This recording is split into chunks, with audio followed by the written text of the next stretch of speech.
my goodness.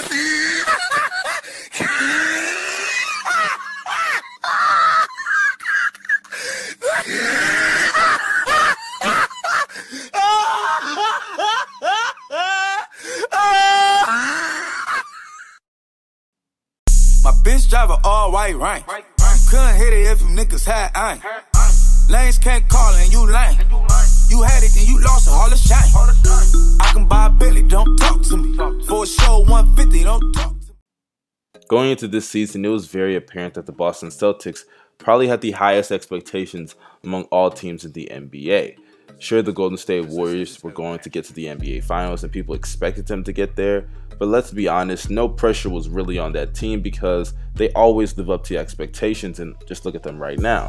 But when you look at the Boston Celtics, their expectations were getting to the NBA Finals or bust. I mean, when you think about it, having a roster that consisted of Jason Tatum, Al Horford, Marcus Morris, Marcus Smart, Jaylen Brown, Terry Rozier, and getting to the conference finals and even being one game away from an NBA Finals appearance, that's a huge deal, especially when you consider that a lot of those players I just named are either rookies or sophomores or just young players in general, and they were missing their two best players in the process, Kyrie Irving and Gordon Hayward. Gordon Hayward, who was viewed as an all-star before going to the Boston Celtics until his unfortunate injury in Game 1, which I really do feel bad for him, and also Kyrie Irving, a player who they traded for in the previous offseason.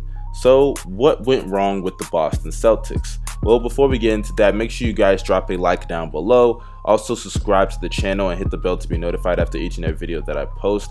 And make sure you follow me on Twitter.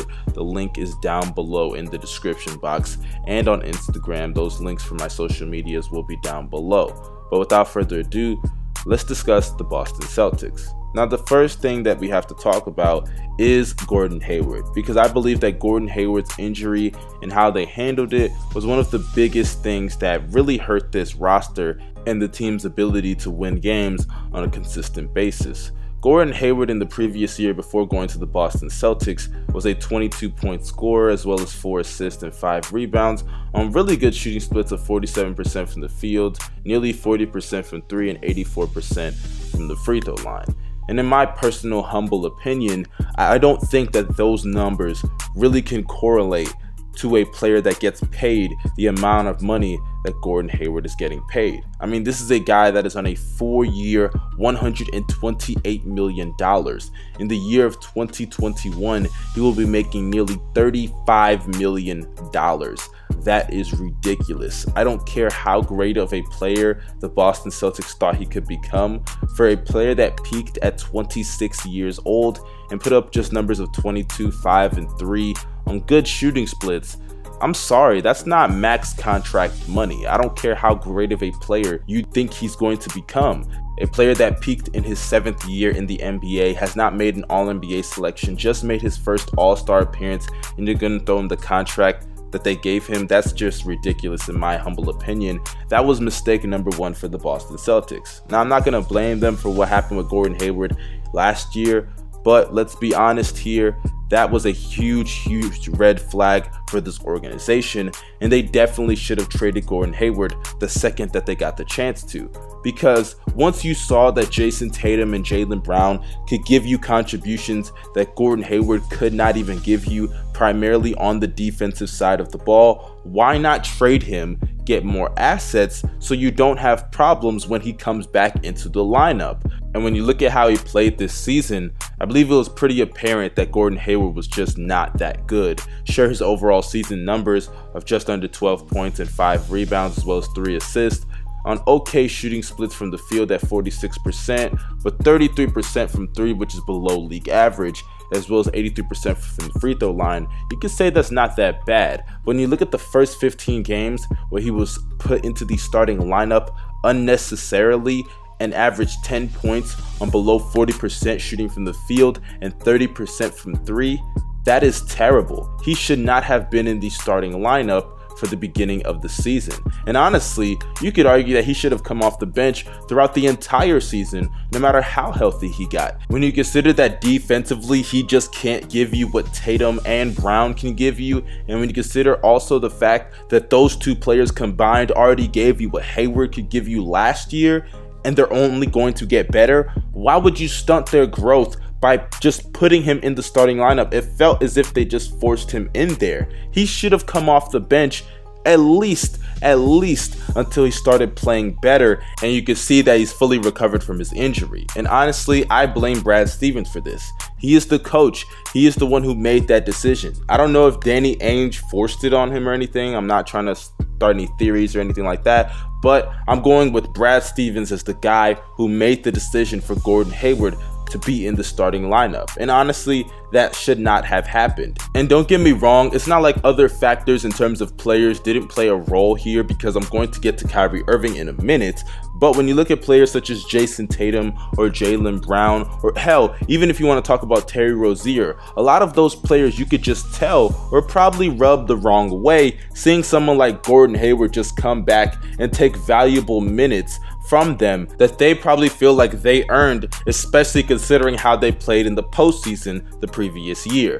But now let's move on to the talk of the team, and that is Kyrie Irving. Now, I like Kyrie Irving. I think Kyrie Irving is one of the 10 to 15 best players in the NBA, but I have to say, my opinion on Kyrie Irving has definitely changed after this season, especially after what I saw against the Milwaukee Bucks, primarily in games 2 through 5. I was very disappointed in how I saw Kyrie Irving play, his body language, and just how he acted throughout the entire season. For starters, saying that he had the Boston Celtics if they had him back, that was a good thing for him to do. Just get in front of the rumors of you leaving and going to another team and joining with KD, all that stuff. Get in front of them and just say from the jump, I plan on staying with the Boston Celtics. Hell, even if you change your mind, it is a good thing for you to just shut those rumors down. But my issue is not that he said that. My issue is that you say that, and then when they ask you the question, when things are not going well with the organization, and you just say, ask me in the offseason, that was ridiculous. Why would you even do that? Why even address the rumors in the first place if you're going to flip-flop and give that kind of answer the second go round? It just doesn't make sense, and I don't understand why he did that, because now he's putting unnecessary attention on his free agency decision that he could have avoided by just not talking about it in the first place, or hell, just being consistent with your answer and then make your decision in the offseason. But despite Kyrie Irving's free agency decision, that's not really my main gripe with him, obviously.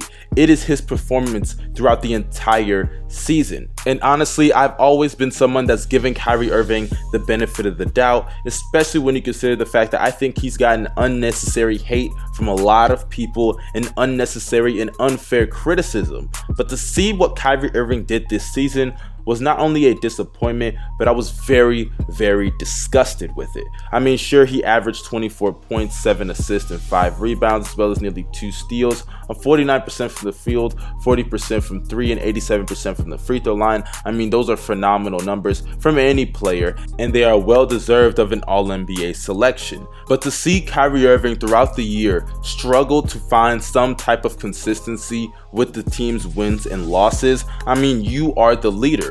You deserve credit when they win, and you also deserve blame when they lose. And I don't think Kyrie Irving understood that going into this situation. I mean, last year he could look at it and be like, hey, we've won over 50 games. We were the 2nd seed in the Eastern Conference, and I didn't even play in the playoffs, and we still got to the conference finals. Imagine if I was there, we could have gotten to the finals and given the Golden State Warriors a run for their money. Sure, it's fine to think that way, but when you look at how Kyrie Irving went about a lot of things this season, it was very, very disappointing. I mean, hell, you could look at the fact that he called LeBron James and apologized to him for how he acted. And honestly, the call is not the problem here. The problem is that you called him and then decided to make it public. That makes no sense. Why would you do that? It obviously is a sign towards his younger teammates. It just doesn't make sense to me. And as a leader, that was a huge mistake. I mean, if we're going to criticize LeBron James for how he reacted in the media and how he took the Anthony Davis trade rumors in public, then we're going to criticize Kyrie Irving too, because he is a leader of a team. If we're going to criticize other superstars that are leaders of their organizations, such as Russ, LeBron James, then we need to do the same thing for other players such as Kyrie Irving. And to see how he acted throughout the season, it really showed a lack of leadership. And honestly, I don't think that there's something wrong with people coming to the realization that Kyrie Irving is just not a superstar. He cannot be the best player on a championship team. And that showed in the postseason. Because despite the Boston Celtics getting the benefit of the doubt that I don't understand people were giving them, this is a team that going into the postseason faced the Indiana Pacers in the first round of the playoffs, and the best that they ever beat them by was 10 points in game 1, where Kyrie Irving shot 35% from the field. And honestly, throughout that entire series, yes, you could say he shot 43% from the field and averaged 23 points, but when you consider the fact that only game 2 he shot above 40% from the field, it is very apparent that game 2 heavily inflated some of those field goal percentages. But despite all that, Kyrie Irving was still given the benefit of the doubt, as well as the Boston Celtics. For what reason, I honestly don't know. But let's go to the Milwaukee Bucks series. In game 1, Kyrie Irving was sensational. 26 points, 11 assists, 7 rebounds on 57% from the field, 40% from 3, and they won that game in convincing fashion by 22 points. But what happened in game 2?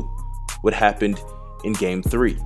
What happened in game 4 and in game 5, where they were blown off the court in embarrassing fashion nearly each and every single game? Well, I'll tell you what happened in those games. In the next 4 games of that series, in games 2 through 5, he averaged 19 points, 5 assists, and 2 steals, as well as 4 rebounds, but shot 30% from the field, 19% from 3, as well as 91% from the free throw line. This was honestly one of the most disgusting performances I've ever seen in my lifetime from any top player in the NBA. And when you consider that Kyrie Irving's game has already been given a pass, that he isn't a great passer, he isn't a great facilitator of an offense or anything like that, and he's not that great on the defensive side of the ball, to go out there and score this inefficiently and shoot below 40% throughout the entire postseason and 31% from 3, that is an embarrassment and that is a disgrace. And what makes this worse that a lot of people are not talking about, Kyrie Irving was viewed as one of the top 10 players in the NBA, or at least I viewed him like that, and depending on who you talk to, some other people viewed him like that as well. But to see Kyrie Irving play this terrible in the postseason, and even with the controversy that happened in the regular season, how can you say Kyrie Irving is better than some players in the NBA? Primarily someone like a Damian Lillard. I mean, if you just look at what Damian Lillard is doing in the Western Conference, how can you not say he's better than Kyrie Irving? I mean, this is a guy that over the past 2 seasons has led his teams to 3rd seeds in the Western Conference, no less. This year, over 50 wins. And this is a guy that a lot of people, including myself, wrote off after last season's postseason failure.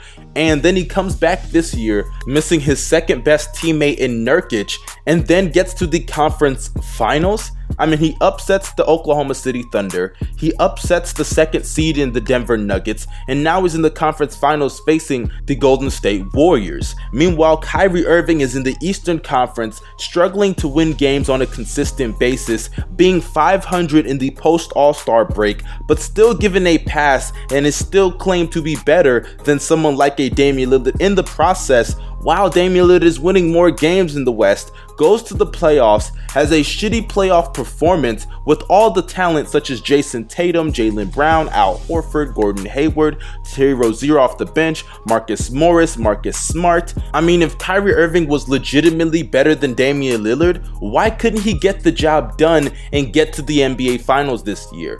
It really hurts to see someone like a Kyrie Irving, who a lot of people, including myself, really were defending, especially when you consider the amount of criticism, and in my opinion, even now, still unfair criticism that he was receiving after leaving the Cleveland Cavaliers. But it's become apparent that he's just not a number one guy. He's not a Batman.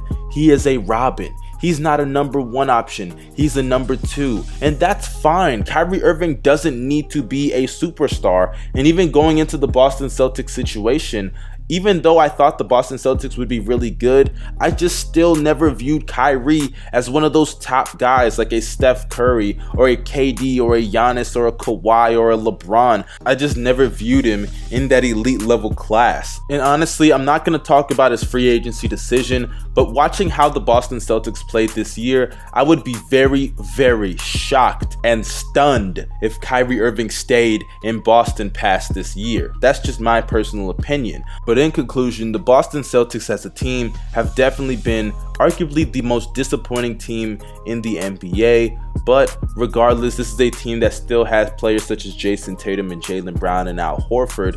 But what are they going to do with all this talent? Because it's one thing to have so much talent on your roster, but it's another thing to turn that talent into championships.